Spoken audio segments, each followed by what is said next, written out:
The Daily Mail has joined the pile-on campaign against people who want to be free and make their own decisions. They've run this sovereign citizen story. Sovereign citizen ridiculed over sign, odd sign, quote a Nuremberg code, and the Bible. So if you quote the Bible, it becomes an odd sign. This is something they're talking about. I'll put a link in the description to the story if you want to have a look at the whole sign. I didn't see anything to do with the Bible, but mate, my eyes aren't that good and it gets a bit small, the text. But this is it. Now, we don't know whether this was a sign taken out on someone's property or whether it was a sign made for the story. And it does contain that last entry. Penalties for trespass start at 330 ounces of silver. That's a bit of a ridiculous statement. So, it might be leaning towards fit for purpose. So they refer to the Nuremberg Code, and that bottom sentence, this is just typical of reporting. It is frequently misused, okay, well, what's your definition of frequently? By COVID-19 anti-vaxxers and sovereign citizens, throwing them in together. Anyone who doesn't want to be jabbed with experimental pharmaceuticals. And they say that they are exempt from local laws. And that last claim is just totally unbacked by any evidence. They haven't gotten someone on with their name, and they've clearly stated exempt from local laws, and it has to be frequently. So you'd have to have, I don't know, frequently would have to be a couple of thousand people.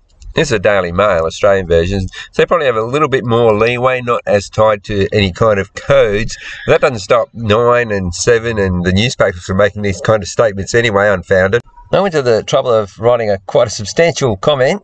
So where on that sign do the words sovereign citizen appear? Because it doesn't. And it could still be a fake sign because that would be just too obvious.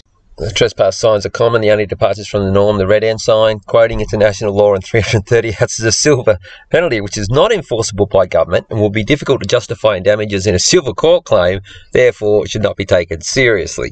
How much damage would you need to do to somebody's property? If you caused damage to the gate or something, but you probably wouldn't get it in ounces of silver. So the implications in this story, using a made-up label, sovereign citizen, that does not even appear on the sign, focusing on redundant, harmless sections that appear intended to direct readers to the conclusion, people who assert their right to privacy are, and I quote comment posted, nut jobs. And I finish off with, here's what I think's behind these sovereign citizen stories that are suddenly surfacing. Reminder, trespass signs apply to law enforcement without a warrant. And he changes the legislation to overturn that which requires popular societal approval in the pipeline? Could the cosy reciprocal relationships between billionaire media investors and politicians be the impetus for this and other articles all appearing at once? This story appeared in my MSN newsfeed, and again, it's a Daily Mail article, so I assume it's quite recent. So they've got two stories at the moment. Cops' incredible takedown of sovereign citizen. Notice that to do with a seatbelt, a traffic offence. I've already covered that in depth. Of course, they confirmed that his car was registered, which means he'd already consented all the road rules and that. They do go to the trouble of ramping it up, and they spell it out for those who don't, pay too much attention to the news. They need to sort of draw to people's attention. The interaction is the latest to appear online as part of, latest to appear in our news stories, of the underground sovereign citizen. Oh, okay, it's now not just a sovereign citizen, it's an underground sovereign citizen movement whose followers, the media, decide who they are. You can't just say, I'm not a sovereign citizen. No, we're labelling you as one. So they believe the laws of the country don't apply to them. What, are they some kind of insurrectionists that need special laws applied to this? It's now become underground. They're so underground, how come they're appearing in all these news stories? Let's go to the comment section of the original story. Now, bear in mind, this could be made by people sitting opposite the editor's desk.